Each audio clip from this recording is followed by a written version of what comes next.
अस्सलाम वालेकुम। प्रोग्राम आईना के साथ ताहिर अहमद भट्टी आपकी खिदमत में हाज़िर है। और गुफ्तगू का तसलसल तो पहले से ही चल रहा था और मौजू वही रहेगा अभी, क्योंकि वो ऐसा फैला हुआ इशू है कि गोया वो एक पहले सोशल प्रॉब्लम्स जो हैं हमारे यहाँ, सोशियो पॉलिटिकल प्रॉब्लम्स, उनको आइडेंटिफाई करना और फिर उसके बाद अगला मरहला ये है कि उनको अब एड्रेस कैसे करना है। और फिर ये काम भी, जैसे मैंने अर्ज़ किया था, कि एक आध दिन का नहीं है। तो जब एक चीज़ पे तसलसल से लंबा अरसा मेहनत की ज़रूरत हो तो उसकी जो प्लानिंग या उसको अंडरस्टैंड करना या उसकी इफ़्स एंड बट्स को हाईलाइट करके सामने लाना, वो अपनी ज़ात में एक तहकीक तलब और तफसील तलब काम होता है। अब इसमें कुछ मिसालें भी आएंगी, कुछ शेर भी आएंगे, कुछ बात जब ज़्यादा गंभीर होने लगे तो उसको लाइट बनाने के लिए कोई हल्की फुल्की बात करने की भी ज़रूरत पड़ जाती है। लेकिन कहानियों से, अगर आप कहानियाँ ऐसी जो बिल्कुल पेश आमदा वाक़यात होते हैं। मसला ये था कि हमने पहले एक दो प्रोग्राम्स में मुसलसल वो सहाफ़ी के उठाए जाने और सहाफ़ियों और जैसे वो 3 धड़ों की बात की थी। जो मुस्तकिल देख रहे हैं हमारे दोस्त, उनको पता है कि 3 या 4 या 5 जितने भी उनको धड़ों का नाम दे दें, जितने भी उनके ग्रुप्स का या पावर ग्रैबिंग का या पावर कॉन्टेस्ट जो है, मुकाबला जो हो रहा है कि इख्तियारात का और पावर का, ब्यूरोक्रेसी को भी उसमें ज़ाहिर शामिल रखना पड़ेगा, उनका भी एक रोल है। उन्होंने जहाँ अच्छा काम किया है वहाँ बहुत ही अच्छा किया है, और जहाँ फिर घटियापन पे आए हैं तो उसमें भी कमाल किया है। मीर के शायरी के बारे में किसी ने फ़ारसी में एक मिसरा कहा था, जो चूँकि बिल्कुल दुरुस्त मुझे याद नहीं है, लेकिन मफ़हूम उसका ये था कि मीर का जो कलाम है वो जहाँ पस्त है तो गायत दर्जा पस्त है, और जहाँ बुलंद है तो फिर गायत दर्जा बुलंद है। उससे बुलंद फिर कोई क्या लिखेगा। ब्यूरोक्रेसी जो है वो मीर की शायरी है। जहाँ ब्यूरोक्रेसी घटियापन पे गई है तो उससे ज़्यादा कार मुज़ल्लत का तसव्वुर नहीं किया जा सकता। लेकिन जहाँ जहाँ उन्होंने फिर भी बचे खुचे उनमें से थे लोग जिन्होंने बात की है, स्टैंड लिया है, या अपने जो उनका प्रेरोगेटिव था या जो इख्तियारात थे या जहाँ डिस्क्रिशन थी उसका ऐसा ऐसा इस्तेमाल किया है। और इस तरह उन्होंने बाज़ बातें की हैं कि वो बहरहाल याद रखने के से उनका ताल्लुक़ है और उनको कोट भी किया जाता है और किया जाना चाहिए।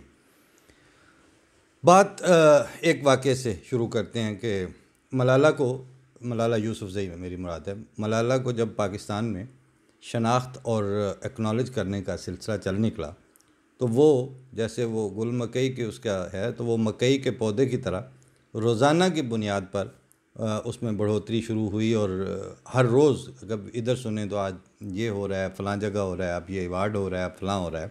और चंद महीनों में ही अमेरिकन एम्बेसी से ऊपर उठ के बात जो है वो वज़ीर आज़म के यूथ अवार्ड तक या उस सतह तक पहुंच गई कि मलाला को वहाँ पर अवार्ड दिया जाना था। इससे पहले यानी उस प्राइम मिनिस्टर हाउस में जो तकरीब होनी थी, अवार्ड सेरेमनी बाकायदा फॉर्मल तरीके पर, उससे कुछ हफ्ते पहले ज़ियाउद्दीन और ये फैमिली आए हुए थे। तो वहाँ नेशनल लाइब्रेरी के ऑडिटोरियम में अमेरिकन एम्बेसी ने भी एक शाम रखी हुई थी गुफ्तगू की, जिसमें उनके फर्स्ट सेक्रेटरी भी थे और शायद कल्चरल के भी। तो वो बिल्कुल थेट्रिकल अंदाज में उन्होंने तकरीर की। और हमने शेक्सपियर के मुकालमे जिन लोगों ने पढ़े होंगे कहीं अपना बरतानिया के थिएटर्स में, उनके बारे में सिर्फ सुन रखा था या पढ़ रखा था बाज़ किताबों में। लेकिन उस दिन जो उस अमेरिकन डिप्लोमेट ने जिस तरह पूरे स्टेज के ऊपर चल फिर के और हाजरीन को इंगेज करके जिस तरह बात की, उसके बाद चूँकि बात करनी थी ज़ियाउद्दीन साहब ने, और मुझे काफ़ी परेशानी थी कि अब इसके बाद यानी अब ज़ियाउद्दीन क्या बात करेंगे और कैसे करेंगे। लेकिन बहरहाल एक तो ज़ियाउद्दीन की ज़ुबान में लुकनत थी, और उसके बाद पहले मेला वो लूट चुका था अमेरिकन डिप्लोमेट। लेकिन बहरहाल जब ज़ियाउद्दीन आए तो फिर समा बांधा उन्होंने भी अपनी बात में। और बात जब आप कहीं दिल से ला के कर रहे हों, आपके ऊपर बीती हुई हों चीज़ें, आपने सुनी सुनाई कहानियों की बजाय आपके अपने साथ जो बीती होती हैं हालतें, उनके ऊपर बात करनी हो तो वो ज़ाहिर है उसकी भी तासीर होती है। वापस आए तो रास्ते में मैंने इनको कहा कि जनाब, हाँ जी, जैसे वो अच्छे करीबी दोस्त, जी भट्टी साहब फिर आप, मैंने कहा फिर आप क्या, मुझे तो बहुत परेशानी थी कि आप पता नहीं अब यहाँ क्या बात करेंगे, लेकिन ऊपर से आपकी लुकनत। लेकिन अब आपको मैं आपकी तकरीर के हवाले से यगाना चंगेज़ी का एक शेर सुनाता हूँ कि बात अधूरी और असर दूना, अच्छी लुकनत ज़ुबान में आई। बहरहाल बात उससे आई गई होगी। कुछ हफ्तों के बाद फिर ये प्राइम मिनिस्टर की वो जो तकरीब थी वो हुई, जिसमें मलाला को उन्होंने अवार्ड देना था। अवार्ड वगैरह लेके शाम को आए। ये उन दिनों में एक रेगुलर था कि वो जब आते थे तो जहाँ जहाँ पे भी इनवाइटेड हों, जस्टिस अतर अल्लाह उस वक्त जस्टिस नहीं थे, उनके यहाँ भी उनका खूब आना जाना था और अच्छी यानी एक्नॉलेज करते थे, एक दूसरे से गपशप भी होती थी। और जो उन दिनों जस्टिस अतर मिनल्ला के बारे में ज़ियाउद्दीन से जस्ता जस्ता बातें सुन रखी थी, वो अब कभी कभी कोर्ट हेयरिंग्स में या रिमार्क्स में उनका कोई ना कोई रंग सुनने और पढ़ने को मिलता भी है, क्योंकि आजकल वो इस्लामाबाद हाई कोर्ट के चीफ जस्टिस हैं। तो एक दिन जिस दिन वो अवार्ड हुआ, वो जब ले के वापस आए तो रात को जो उस वक्त का माहौल था वो ये था कि ये कुल 5 अफराद थे, ज़ियाउद्दीन, उनकी बेगम, मलाला और 2 छोटे भाई। तो उनमें से जो अताल ख़ान था वो तो अगर वो टाइम से सो जाए तो समझ लें कि उसने मेहरबानी कर दी है, क्योंकि उसके बाद फिर कुछ गुफ्तगू हो सकेगी। और मलाला उस वक्त भी अच्छी लिसनर भी थी और उसमें एक क्यूरियोसिटी भी पाई जाती थी और वो गुफ्तगू में उतरती थी, उसकी ख्वाहिश होती थी कि बात आगे चले। तो वापस आए तो वही उस अवार्ड पे ही बात हो रही थी। अच्छा, ज़ियाउद्दीन का एक तरीका था कि जब मलाला से आप मतलब ठीक है, उसमें बाद में सेलिब्रिटी बनने का तो स्टेज बहुत बाद में आई, लेकिन उसका बचपना जो था वो भी बचपना ही था। उसमें कोई वो नहीं था कि वो सूडो किस्म की और ऊपर लेपा पोती करके तो वो जैसे तैयारी हो रही होती है किसी नोबेल लॉरिएट बन की, ऐसा कुछ नहीं था। मसलन बरसबील तज़किरा कि उसको वो एक दफ़ा वहाँ पे इंजेक्शन लगवाने थे, ये जो NIH में, National Institute of Health Islamabad में, कोई एलर्जी के लिए। तो मुझे याद है then she was in class 7th, तो 6th या 7th में ही थी, यानी जिसमें वो ब्लू कलर का साथ कमीज़ पहनते हैं वाइट शलवार के साथ। तो उसके हमने टाइम शाइम तो किसी दोस्त को कह के लिया और उसके बाद वो वैक्सीनेशन के लिए जब ले गए वहाँ तक तो ये आराम से पहुँच गई, और एन वहाँ जिस वक्त उसको वो इंजेक्शन लगने लगा तो बस इसने भी वो एक रिवायती बच्चों की तरह रोना शुरू कर दिया कि नहीं, ये इंजेक्शन तो मैंने नहीं लगवाना।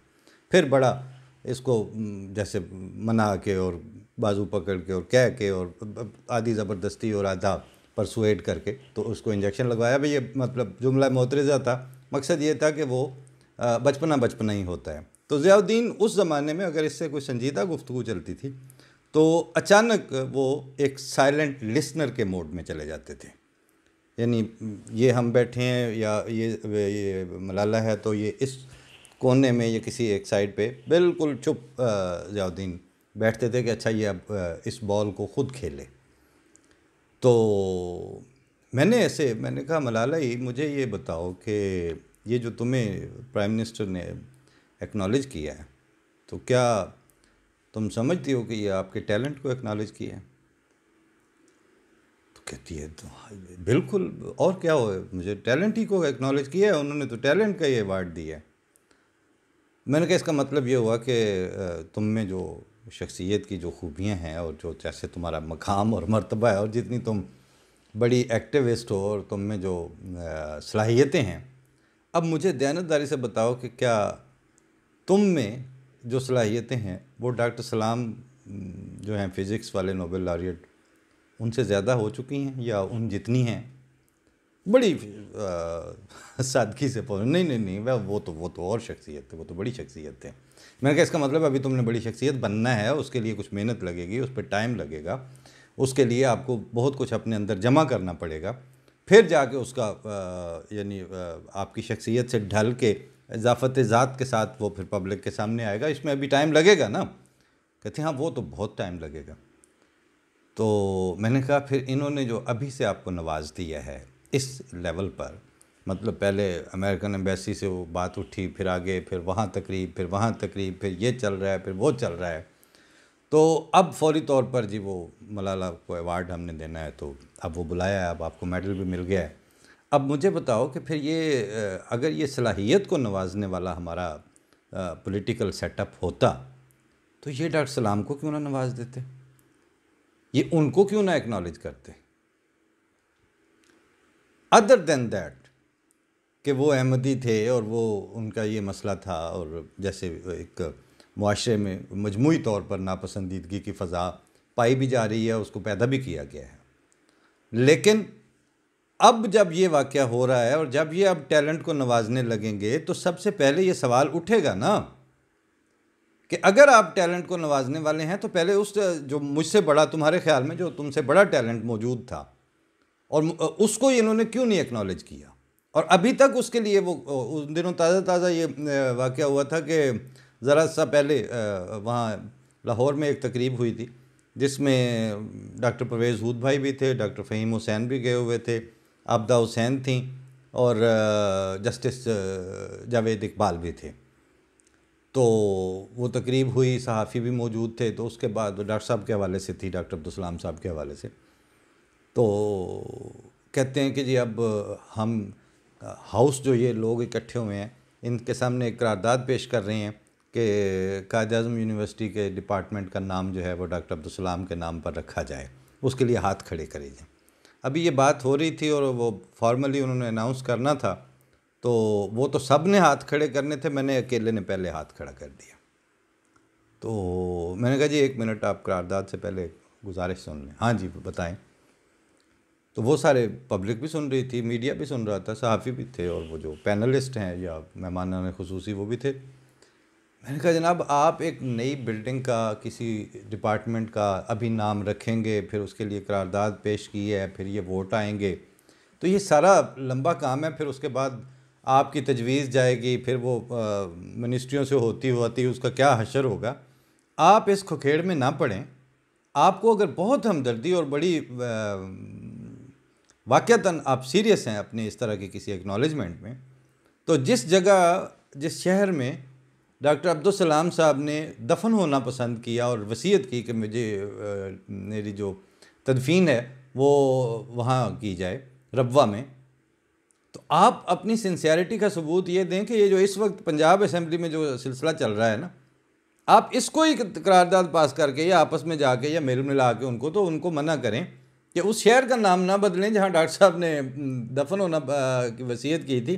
नई बिल्डिंगों और नई सड़कों के आपने क्या नाम रखने और किसने रखने देने आपको? उस पे जो इनका एक तरीका होता है, जस्टिस जावेद इकबाल साहब यूं करके देखते तो लंबी सी एक उन्होंने लुक दी, और आबदा हुसैन भी ज़ाहिर है साइंस मिनिस्टर और सेनेटर और ये चीज़ें उनकी बाद में थी, ज़िम्मेदार वो पहले हैं, तो उनको भी चंगी अखा काट के देखा कि हाँ भाई ये कौन है। तो बहरहाल बात तो उन तक हमने कर दी उस वक्त, यही बात उस रात मलाला से भी की। तो बजाय इसके कि किसी काज बैसी पे उतरती, तो फिर कहती कि फिर मतलब अब कैसे किया जाए। मैंने कहा आप जिस तरफ चल पड़ी हो ना, ये आप और ज़ियाउद्दीन दो सिंसियर आदमी हैं जो सर तोड़ कोशिश कर रहे हैं, लगे रहे हैं, और मुकाबले पे आपके जो जो कुछ है वो भी आपको नज़र आ रहा है। तो पाकिस्तान में जो चेंज लाने का फिनोमेना है ना, उसमें ज़रा सा ड्यूरेबल बुनियाद होनी चाहिए, और रोज़ाना की बुनियाद पर लंबा अरसा कुर्बानी देने का तहैया होना चाहिए, और फिर जिन जिन बातों को आप उसूलन जायज़ और एक्नॉलेज करते हैं उनको पहले तस्लीम करवा के फिर बात आगे चलनी चाहिए।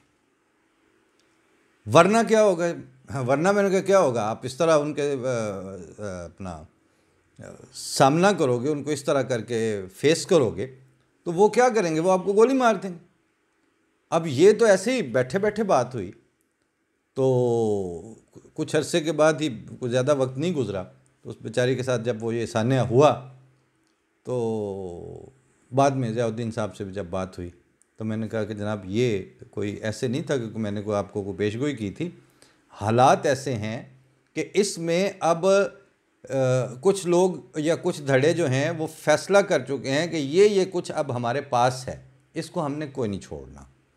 अब इसके बाद ये सब अपने पास रख के अगले जो उनके इंटरेस्ट्स हैं, ये नाम तो वही होगा ना, खिदमत के लिए और कुर्बानी के लिए, लेकिन वो कहते हैं कि इस सारे कुछ के ऊपर अब अगली तामीर हम करेंगे। और हुकूक, पब्लिक राइट्स, ये बिल्कुल सानवी हैसियत भी नहीं रखते इस वक्त हमारे माशरती सेटअप में, हमारे सियासी सेटअप में। आप भूल जाएं कि हुकूक की कोई अहमियत होगी। जिन मुआशरों में हुकूक की अहमियत होती है, उनके पॉलिटिशियंस का ये रवैया नहीं होता, उनके दानिश्वर का भी ये रवैया नहीं होता, उनके जो एस्टेब्लिशमेंट है उनका भी ये रवैया नहीं होता। आज ही की बात है, आज एक जर्मन दोस्त के साथ बात हो रही थी, तो वो कहते हैं कि ये जो इंडिया और पाकिस्तान की सिचुएशन है, इसमें जिस वक्त आप किस तरह समझते हैं कि ये न्यूट्रलाइज़ होगी? मैंने कहा जी न्यूट्रलाइज़ होने की तो तब होगी ना जब इसको न्यूट्रलाइज़ करना चाहेंगे। तो अभी तो ये हालत ये है कि जो फैसला साज हैं वो हैं सर, और जो पब्लिक है वहाँ पे वो हैं पैर, और दरमियान में रीढ़ की हड्डी टूटी हुई है, डैमेज है। सर की तो जो सोच है उसका असर और उसकी इम्प्लीमेंटेशन निचले धड़ को तक नहीं जाती, और जो पैरों को और निचले धड़ को तकलीफ़ पहुंच रही है उसके सिग्नल्स ही सर को रिसीव नहीं होते। दरमियान में वो उनका आसाबी निज़ाम, उनके वो रीढ़ की हड्डी बहरहाल डैमेज है। जब तक ये नहीं होगा उस वक़्त तक इस तरह का रेप्लिका जो है ना, जिस तरह के यहाँ पे सोशल चेंज के लिए, पॉलिटिकल राइट्स के लिए, पब्लिक राइट्स के लिए जिस तरह कैंपेन्स चलती हैं, जिस तरह एक्टिविज़म होता है और फिर उस एक्टिविज़म का रिज़ल्ट आता है, फिर लोग वहाँ कुर्बानियाँ ज़ाया नहीं हो रही होती। अब एक दूसरी मिसाल सुनिए। जिस वक़्त चीफ़ जस्टिस वाला जो परवेज़ मुशर्रफ के दौर में फड्डा हुआ और फिर वो लड़ाई हुई और वकला के जुलूस और रोज़ाना की बुनियाद पर वो होता था जी हम ये कर देंगे, वो उस वक्त एक तरह से जुडिशल एक्टिविज़म अपनी पीक पे जब पहुंचा हुआ था, तो उन दिनों बशारत कादिर साहब से मैंने पूछा कि आप जब भी हम आते हैं तो आप दफ्तर में ही पाए जाते हैं, आप नहीं शामिल होते जाके किसी जुलूस या इसमें, आप भी तो सीनियर वकील हैं, सुप्रीम कोर्ट के लायर हैं आप। तो बड़ी दर्द में डूबी हुई कैफियत में उन्होंने ये कहा कि भट्टी साहब, उनका स्टाइल इस तरह है, बड़े रख रखाव वाले हैं, हम कुर्बानी देने से भागते तो नहीं हैं, और जब मौका आए तो दिल भी चाहता है कि हमारा भी रोल हो, हमने भी अपना हिस्सा डाला हो।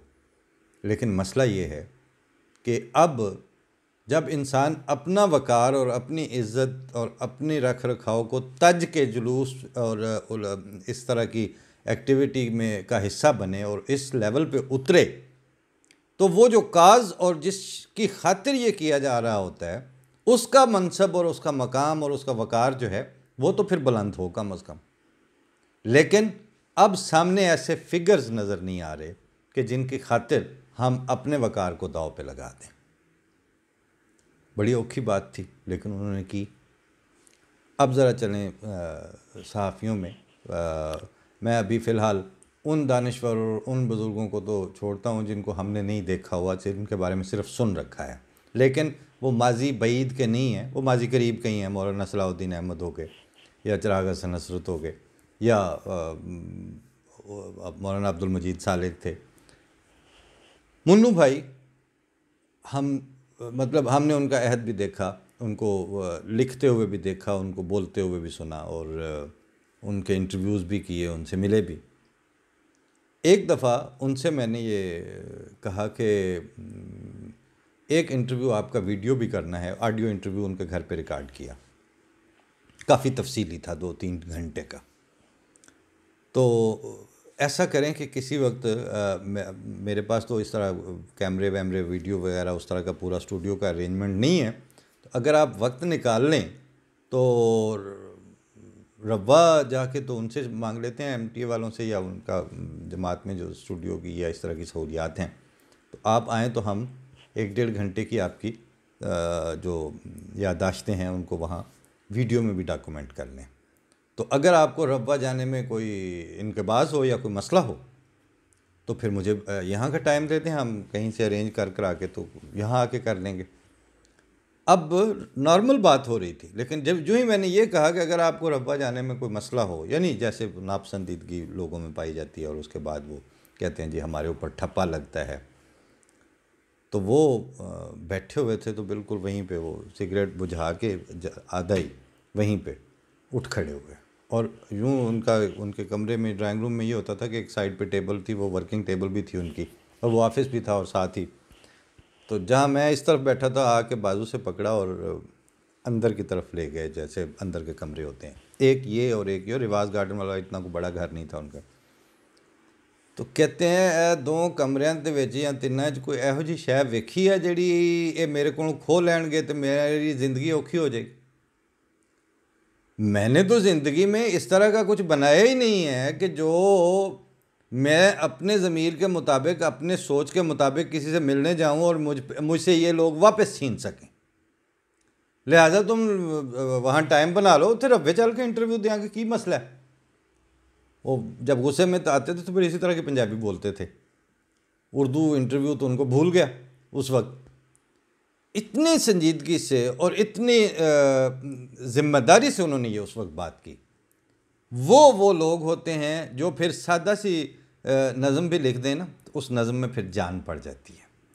वही बंदे होते हैं कि जो इस्लामाबाद आके तो सामने सारी ब्यूरोक्रेसी और ये इस तरह के मुख्तलिफ अरबाब इख्तियार बैठे हुए हों तो वो आगे से कहें कि चीफ एहतसाब कमिश्नर साहब बहादुर, डाकुआं कोलों डाकुआं दा पता की पूछते हो। मेरा इस वक्त किसी की तनकीस का कोई वो मेरे जहन में, मतलब आप लोगों को मैं क्या इज़हार वजू करूं, मतलब अल्लाह ताला बेहतर जानता है कि मतलब वो दिल की हालत जानता है, नीयतों का हाल वो बेहतर जानता है।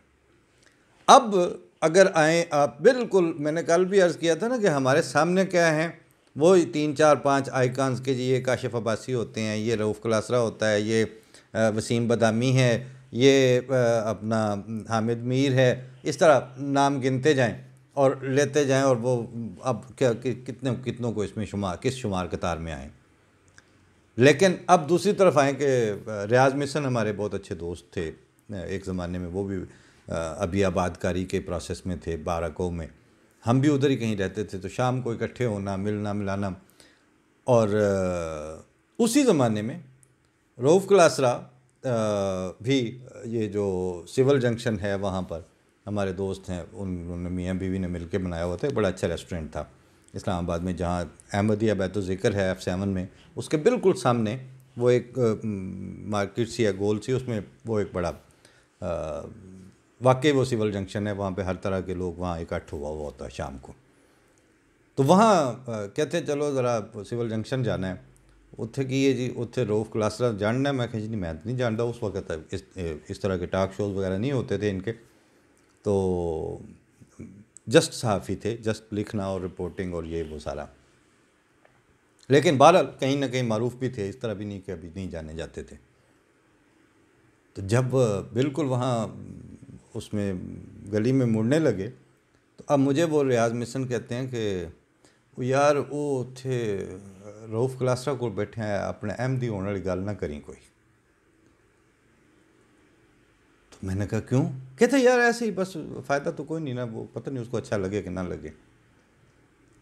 मैं कहा चलो ठीक है, तुसी इंज करो कि अहमदी तो मैं है वहाँ, तो मेरा एडा मूँह भी कोड़ा कोई नहीं भी मैनू वो कोई डर हो, तुसी जाओ उन्होंने आप जाके मिल आओ, मैं कोई नहीं मिलना।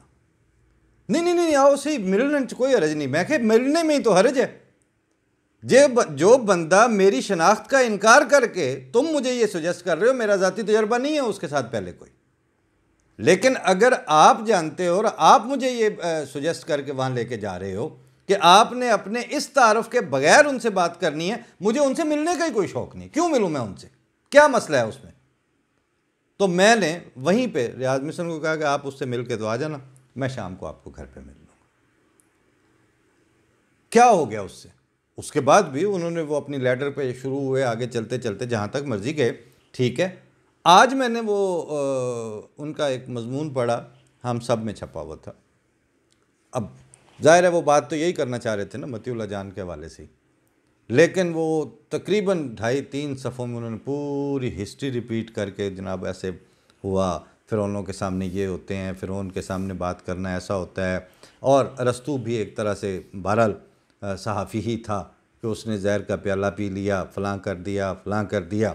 लेकिन मैंने आज तक इनको ज़िम्मेदारी के साथ मुन्नू भाई के अंदाज़ में ये कह के बात सुनते नहीं सुना कि चलो मसलन अब कल अगर कोई रवा में तकरीब हो, चाहे वो एजुकेशन सेक्टर की हो, चाहे वो हेल्थ के ऊपर हो, चाहे इवन रिलीजियस हारमोनी के ऊपर हो, ये जुर्रत करेंगे?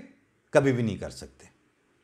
इसलिए फिर इनके मुंह से निकले हुए और इनके कलम से जो सरजद होने वाले अल्फाज हैं, उनको वो दवाम और वो कुव्वत नहीं मिलती और वो जुर्रत भी नहीं मिलती कि सामने बैठा के ये उन लोगों को मुन्नू भाई की तरह कह सकें कि चीफ साहब, कमिश्नर साहब बहादुर, डाकुओं को डाकुओं का पता की पूछते हो। ये है जनाब सिलसिला के। और काशिफ अब्बासी को तो मैंने खुद अपने में से भी अक्सर ने सुना होगा कि कोई बात हुई जब ये अहमदियों के हवाले से, गालबन उस वक्त हाथ खड़े करके कहते हैं ना भाई साढ़े घरे ने दाने नहीं ने। जिस वक्त आप बाज़ इश्यूज़ के ऊपर इस हद तक मोहतात हो जाते हैं, उसमें थ्रेट आपकी जान को नहीं होता, जान को तो बाद में होगा थ्रेट, आपके उस वक्त उस सोशल स्टेटस को थ्रेट हो। और जो एक मुआशरे ने मिल के एका किया हुआ होता है, उसके खिलाफ आप अपने ज़मीर के बिल्कुल बरखिलाफ जाके आप सरेंडर करते हैं। जब आप सरेंडर करते हैं उस वक्त आपको बुक भी किया जा सकता है, आपको एबडक्ट भी किया जा सकता है, उसमें आपकी सेल भी लगाई जा सकती है, आपको अपने पैनल पर भी लिया जा सकता है। फिर आप वो लोग नहीं होते कि जो आने वाले ज़माने तब्दील करने की सलाहियत रखते हैं। फिर तो यही है कि वो जो मोहम्मद अली साहब का बज़ाहिर क्रूड लेकिन बड़ा डाढ़ा शेर है कि माड़े और तगड़े का झगड़ा चौक में, तगड़े ने माड़े को रगड़ा चौक में। ये कुछ ही होगा फिर उसके बाद। इसलिए अब अगर आपने दुखी होना है, अब अगर आपने हुकूक की बात करनी है, आपके सियासतदान ने हुकूक की बात करनी है, आपने फ़ौज को ये कहना है कि फ़ौज बैरकों में रहे, आप सारे अपना अपना किरदार अदा करें। ये यकीन रखें कि जिस वक्त आप अपना किरदार अदा कर रहे हों और आप फॉर सेल ना हों, फ़ौज फिर उनके लिए मुमकिन नहीं रहता। उनको भी पता है कि हम अभी तो आपके सिखाए हुए खेल के साथ वही SOPs बना के दी हुई हैं ना, दौलताना से, जैसे मैंने कहा था। उसके बाद तो खैंचता नहीं है। जिस दिन टीचर और यूनिवर्सिटी का स्कॉलर अपना काम कर रहा होगा, हिस्टोरियन तारीख बदल नहीं रहा होगा। कल मैं आपको बताऊंगा कि डॉक्टर असगर कादिर जो इस वक्त नस्ट के DG हैं, उनका मैंने आज से कोई 18-20 साल पहले एक इंटरव्यू किया था। तो मैंने कहा जी मैं साइंस के लिए, कहते साइंस को कोई ख़तरा नहीं है, फिज़िक्स के उसूल और साइंस के उसूलों को ज़रा सा वायोलेट करेंगे, छोटी कड़ियाँ डालेंगे, उसी वक्त छत धड़ाम से ज़मीन पे आ गिरेगी। जाओ जाके कहीं हिस्ट्री को बचाने के लिए हिस्ट्री के ऊपर काम करो। तारीख आपकी बदली जा रही है, वो आपके नस्लों का बेड़ा गर्क करेगी। साइंस को तो ये छेड़ ही नहीं सकते। इसीलिए वो फवाद चौधरी और वो आजकल जो चांद पे लड़ाइयाँ होती हैं इनकी, ये चांद मानवी नहीं है बल्कि ये जो आसमान पे नज़र आता है उसकी बात हो रही है। तो यही वजह है कि वो अगर किसी साइंटिफिक इशू पे या एस्ट्रोनॉमी के हवाले से कोई बात होगी तो वो उलूम तो एस्टेब्लिश्ड हैं। इस वक्त हमारे यहाँ तारीख़ को और तारीख़ से रिलेटेड जो मसख करके हमें सच्चाइयाँ दी जा रही हैं, उनको अभी ख़तरा है। इनके ऊपर अब बात करने की ज़रूरत है और वो सारे अनडू करके रीडू करें, वरना नहीं होना कुछ भी उन्होंने आपसे। वरना यही है कि जिसके हाथ में वो कहते हैं, वो मंजूर चांडियो एक दिन कहते हैं बंदूक वाला तगड़ा होता है, तो मैंने कहा हाँ ठीक है, फिर आप ये जो अपना जनरल सेक्रेटरी और सहाफ़ती यूनियंस और ये कौन से फिर एक्टिविज़म लेके फिर रहे हैं आप? ये अब आपको एक एक स्टेप करके अपनी गलतियों को तस्लीम करते हुए वापस आना होगा। जिस दिन सियासतदान, दानिश्वर, आपका ब्यूरोक्रेट, आपका अफसर, आपका आम आदमी इसने शराफत और खुदा खौफी को अपना लिया, उस दिन देखते हैं फिर कैसे फ़ौज आप लोगों को आप पर आके दखल देती। कोई कभी भी नहीं आ ही नहीं सकती। वो 20-25 लाख की नफरी जो है, उनमें से आधी से ज़्यादा तो वैसे बॉर्डरों पे फंसी हुई है और उनके हज़ार मसाइल हैं। जिस दिन आप लोग कहीं चल पड़े, वैसे मेरे सामने है कि बहुत सी जगहों पे आप कुछ काम करते हैं तो करते चले जाएं, वो कुछ नहीं कहते आपको, मगर मसला ये है कि आप काम कर नहीं रहे हैं, डिलीवर नहीं कर रहे हैं, अपना अपना रोल प्ले नहीं कर रहे हैं, तो फिर आपका बिकाऊ मीडिया होगा और बिकाऊ सियासतदान होगा, तो वो तो उनके पेरोल, उनको क्या ज़रूरत है, मतलब वो हायर कर लेंगे आपको, क्या इसमें क्या मसला है? और फिर झूठ भी बोलना है कि नहीं कोई नहीं हो रहा जी, एक पेज है, ये एक पेज और इस तरह की हरकतें आप बंद करके तो वो किताब खोलें जो आगे लेके चलने वाली है। बाकी बात ही ऐसी है, जब छेड़ते हैं तो वो मुसफ़ी ने कहा था ना कि मुसफ़ी हम तो ये समझे थे कि होगा कोई ज़ख्म, तेरे सीने में तो बहुत काम रफ़ू का निकला, तो इसलिए फिर वो समेटनी मुश्किल हो जाती है। कल के प्रोग्राम में इंशाल्लाह डॉक्टर असर कादिर साहब वाली बात से बात आगे चलाएँगे, और अभी सियासतदानों तक जाने में शायद अभी कुछ टाइम लगे। पहले मीडिया व दानिश्वरों पे बात होगी, फिर यूनिवर्सिटी प्रोफेसर्स पे बात होगी, ब्यूरोक्रेसी पे होगी, फिर इनके ऊपर आएगी सियासतदानों के ऊपर, आखिर में फ़ौज पर, और उसके एंड पे एक बहुत अच्छी नज़म भी रखी हुई है मैंने, वो फिर आहिस्ता आहिस्ता आपको साथ साथ उसका एक एक बंद जो है वो साथ साथ शामिल करते रहेंगे। फ़ी अमान अल्लाह, अल्लाह के हवाले बात होती है इंशाल्लाह अगले प्रोग्राम में। अस्सलाम वालेकुम वरहमतुल्लाह।